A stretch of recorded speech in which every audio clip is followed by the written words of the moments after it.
Oui, premier rendez-vous pour l'actualité, mais vu par les canards dans le parution quotidien, c'est avec Kodjovia Métonou déjà installé. Kodjovia Métonou, bonjour.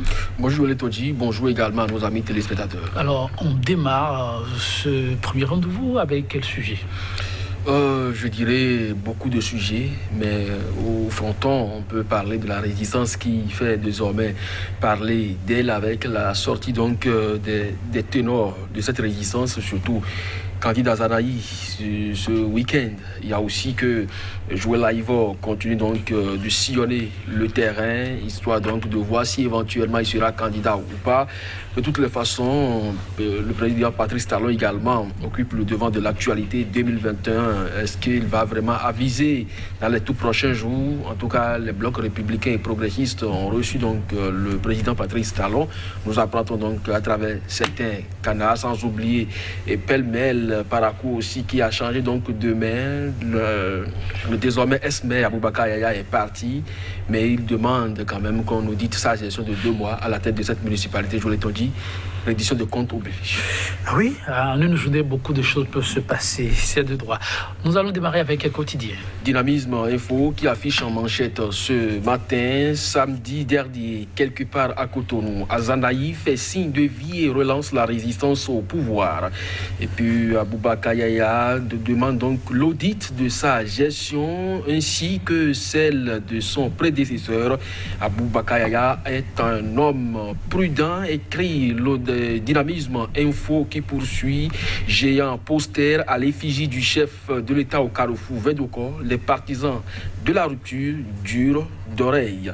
Le journal La Dépêche qui suit, restauration de la démocratie et de l'état de droit au Bénin. La résistance nationale fourbit ses armes. Le journal poursuit, perspective de la présidentielle de 2021. Les Amazones lancent la campagne. 1 million de femmes pour Joël Aïvo. Ça va se passer, ça s'est du moins se passer à Grand Popo. Ligue des champions, il faut en parler. Le Bayern Munich s'adjuge le trophée face au Paris Saint-Germain. L'affiche du jour présidentielle de 2021 au Bénin.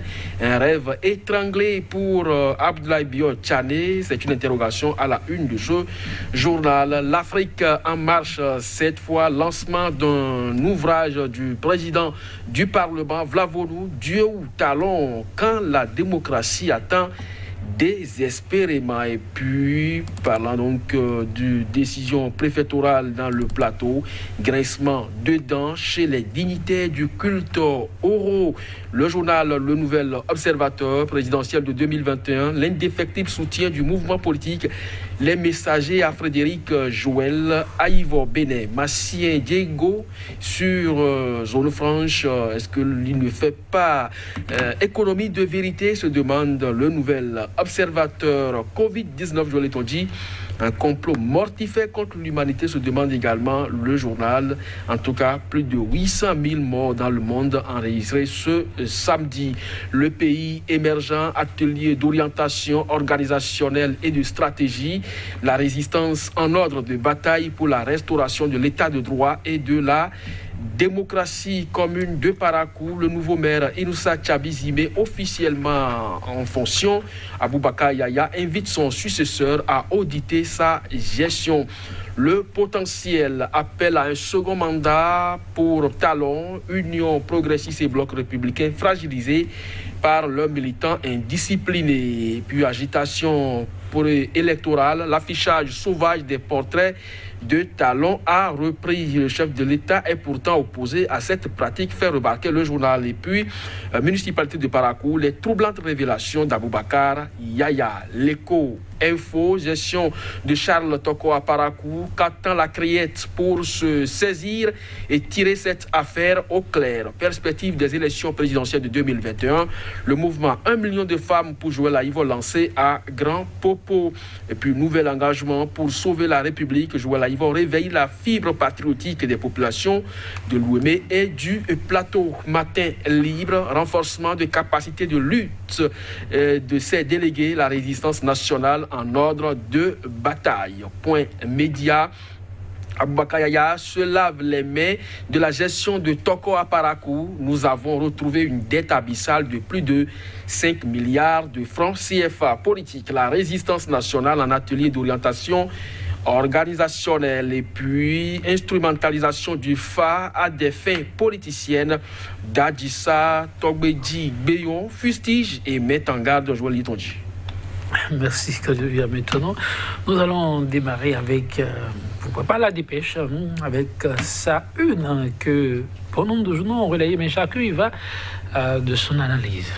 Oui, la résistance nationale fournit donc ses armes. C'est bien sûr la dépêche, comme vous l'avez dit, mais Dynamisme Info, tout comme le pays émergent, sans oublier Point Média, sont allés donc à la rencontre du candidat Zanaï et ils parlent donc d'une question d'orientation organisationnelle et stratégique. Oui, pour la résistance aujourd'hui, 2021 n'est pas forcément la priorité, mais il faut quand même œuvrer pour la restauration de la démocratie.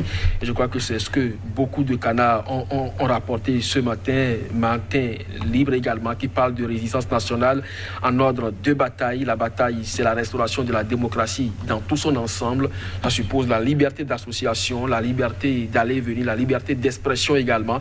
Ce n'est pas seulement l'alternance au sommet de l'État. Donc si la résistance pense qu'aujourd'hui 2021 n'est pas forcément sa cible première, et bien sûr, c'est entre autres. Parce que vous ne pouvez pas aller à une élection présidentielle si les jeux ne sont pas ouverts. Vous ne pouvez pas aller à une élection présidentielle si vous n'êtes pas organisé. Et organiser ici suppose donc l'animation de la vie politique par les partis politiques. Maintenant, si on vous impose des certificats de conformité dans lesquels vous ne vous retrouvez pas forcément, lorsqu'on vous empêche de vous retrouver au-delà de 50 personnes dans certains cercles pour discuter de la vie politique nationale, je ne crois pas que cela soit donc la démocratie. Eh bien, si la résistance peut, à partir de cet instant, nous apporter des solutions claires et précises, on ne peut que la saluer. Oui, et comme bien maintenant, nul ne sera de trop. Nous allons parler toujours politique avec l'affiche qui se penche aussi sur la présidentielle, mais avec cette grosse interrogation.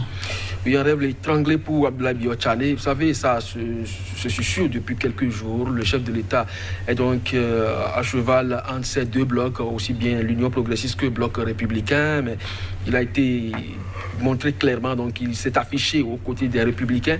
Et d'aucuns pensent que c'est ce parti qu'il aurait souhaité qu'il porte sa candidature, si tant est qu'effectivement il est candidat pour 2021. Alors s'il devenait donc candidat du bloc républicain au sein de cette seule formation politique, ce serait quand même pas possible qu'on puisse avoir deux candidats. Abdoulaye Biotchane n'a jamais donc dit qu'il ne sera donc pas candidat pour 2021.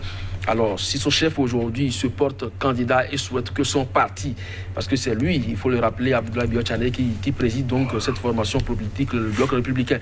Donc, si le chef de l'État souhaite que le bloc républicain porte sa candidature éventuellement, ça veut dire que Abdoulaye Biotchane ne sera donc plus candidat. Et donc, est-ce que là, il se voit donc ses rêves brisés? C'est bien sûr, je crois, ce qui préoccupe le journal L'Affiche du jour aujourd'hui. Et beaucoup d'acteurs politiques également, dans ce sens, commencent par scruter cet horizon-là. Mais de toutes les façons, le chef de l'État n'a pas encore avisé et ABT aussi n'a pas dit son dernier mot. Oui, ça, c'est à suivre de près. Dynamisme Info qui nous amène à la mairie de Parakou. Le maire, après ces 2 mois de gestion, demande à être audité. Oui, le journal Le Potentiel d'ajouter de troublantes révélations d'Aboubacar Yaya donc à la cérémonie de passation de service, et Point Média pour être plus complet sur le sujet.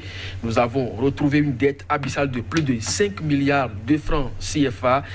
Joël Litonji, quand ça se passe comme ça et que des chiffres aussi importants, parce que le Bénin continue donc de rechercher sur le marché de l'UEMOA des milliards chaque jour que Dieu fait, et qu'on apprend que dans une municipalité où le maire sortant avait annoncé qu'il partait tête haute en laissant 15 milliards de francs CFA et 12 000 parcelles, et qu'on ne retrouve que 5 000 parcelles et pratiquement 5 milliards de gap, je crois que ça doit pouvoir quand même intéresser la criette qui aujourd'hui est chargée des crimes économiques. République. Et je crois que le journal L'Écho Info a effectivement titré également là-dessus, se demande qu'attend donc la criette pour se saisir et tirer donc cette affaire-là au clair.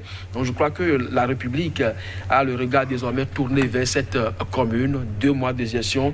Il demande qu'on audite sa gestion. Oui, ça peut paraître ridicule, mais c'est important pour qu'il ne soit pas cité comme responsable de cette gouvernance à la limite désastreuse, parce que quand on parle de 5 milliards de disparus dans les comptes d'une commune ou d'une municipalité fut-elle, je crois que ça doit pouvoir donc préoccuper tout le monde. Et Aboubakar Yaya, un homme averti, ne voudrait donc pas que l'on traîne son nom dans la boue.